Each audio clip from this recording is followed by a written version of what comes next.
And this is really important because before you had diabetes, or for people who don't have diabetes, do we need energy to walk, talk, think, and do what we need to do in the day? I see lots of nods. Okay. When you have diabetes, do you still need energy? Yes. So we still then need our carbohydrates. A lot of times people think, well, now that I have sugar in my blood, I have to get rid of anything that makes sugar. And it makes sense. It's logical. But what we're going to talk about in a bit is the fact that we need carbohydrates for energy at all of our meals. It's the quantity that really matters. Fiber, on the other hand, does not get absorbed by the body. So in other words, it doesn't become sugar. Okay, so it's those three things that make up a carbohydrate. So let's name some carbohydrate foods. I think we started, but maybe we'll just shout out a few more. What are some carbohydrate foods? Breads, potatoes, rice, yes, pasta. So we have our breads and cereals, our grains, like pasta, rice, couscous, quinoa, milk and yogurt, fruits, vegetables, legumes, sugar, juices, sweets, baked goods, and no sugar added products. So again, comparing the left and the right side, what do we see from those two columns? Any differences? Yes?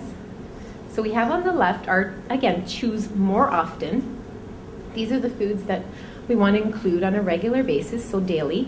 And then on the right are choose less often.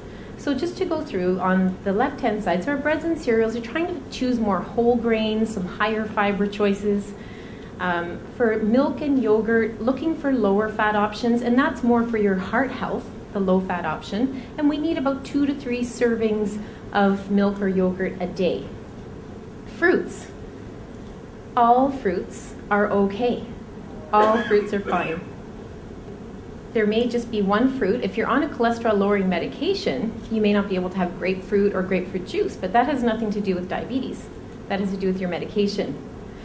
But all fruits are allowed, and that's really important. And that's how you're going to get a wide variety of nutrients as well. So eliminating them for diabetes is not necessary. Vegetables, and there is a book at the back called Diabetes Getting Started, and it'll show you a whole list of free vegetables. So even though they're carbohydrates, they're so low in carbs, like your greens, your lettuces and cucumbers, green peppers, beets and carrots are on that list. And there are a few starchy vegetables that contain more carbohydrate, and we would just watch the portion of. Legumes are showing up in a lot of these slides. They're a very healthy source of protein and carbohydrate, and they're low in fat, so that's really important in keeping those cholesterol levels down.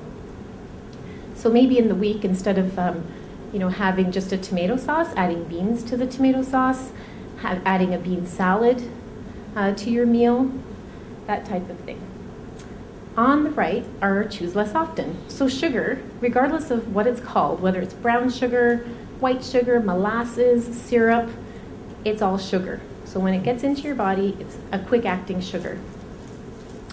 The juices, Catherine touched on this as well, they're really, our guideline, we would say, is a maximum of like 4 ounces a day of unsweetened juice. Really trying to stay away from fruit drinks. Treating a low, that's different. That's when you need your juice. But on a regular basis, having a fruit is going to give you the fiber. The juice doesn't have that fiber. It's a quick-acting sugar, so that's something to limit. Sweets and baked goods, there is a place for this.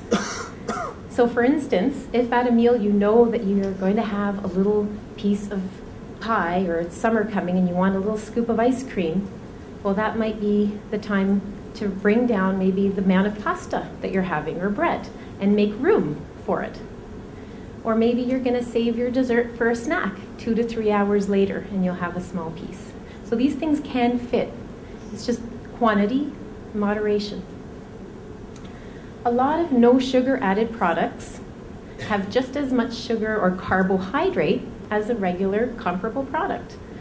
Because if you remember this slide ahead, sugar is not the only part of carbohydrate. So if you have a cookie, there's also starch, and that becomes sugar.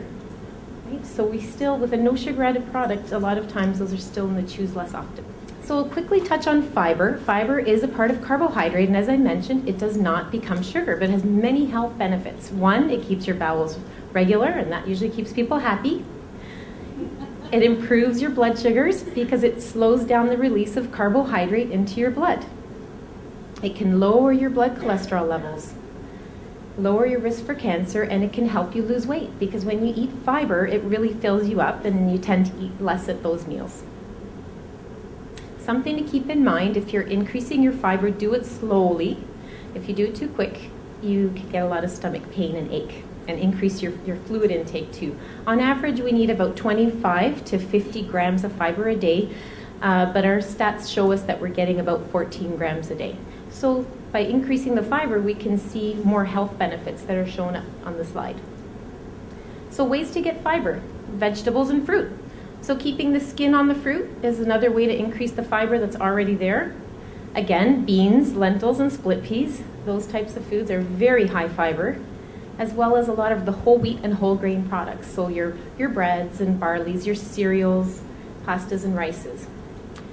And a message that I want to make sure to keep is, you may try like a pasta, a whole wheat pasta or whole wheat rice, and it's just, you've really given it a fair chance. You've made all kinds of sauces and it's just not working out. There's lots of ways to get fiber in your diet. So maybe you'll never have brown rice, you'll always have white rice.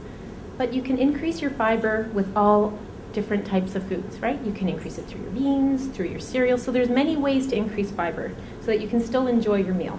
So the healthy plate, bringing all those three nutrients together, a quarter plate should be filled with starch.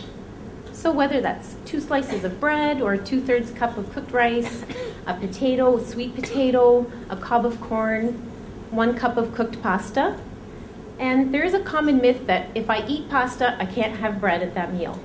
What's important is that those 2 foods combined are still in an amount that will be okay to help control your blood sugar. So you can combine, 2 different starches or 3 different starches, just keeping within those portions. The other quarter of your plate would look like your protein. So that's, a lot of people know the hand method. So using your hand looks like a quarter of your plate. So whether it's fish, meat, chicken, beans, lentils, or split peas. And the other half of the plate is 2 different types of vegetables. Choosing more colorful vegetables will give you more nutrients. Those are the free vegetables, and they're shown again in this book if you pick it up before you leave.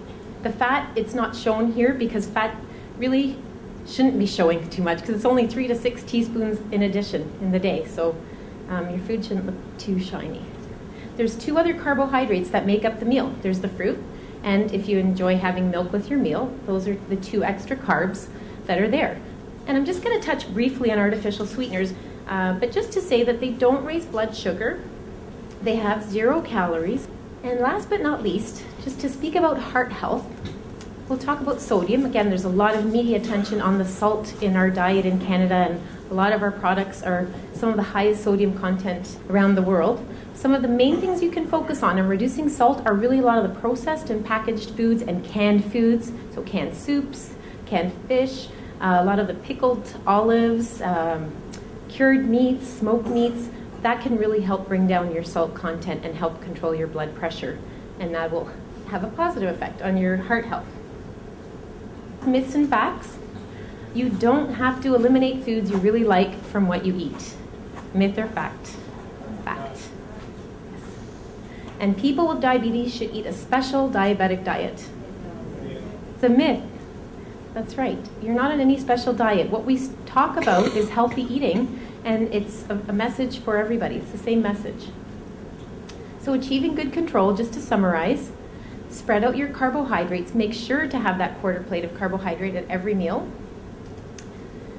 Allow 4 to 6 hours between your meals. You want to give your pancreas time. Catherine spoke about the pancreas releasing insulin. You want to give it time to absorb the carbohydrates from that one meal before you go on to your next snack or meal. Activity, that's something else we've talked about tonight. Take a walk or do something that you enjoy, and taking our medication and insulin as prescribed. So thank you for being here tonight, and do know that healthy eating is tasty eating.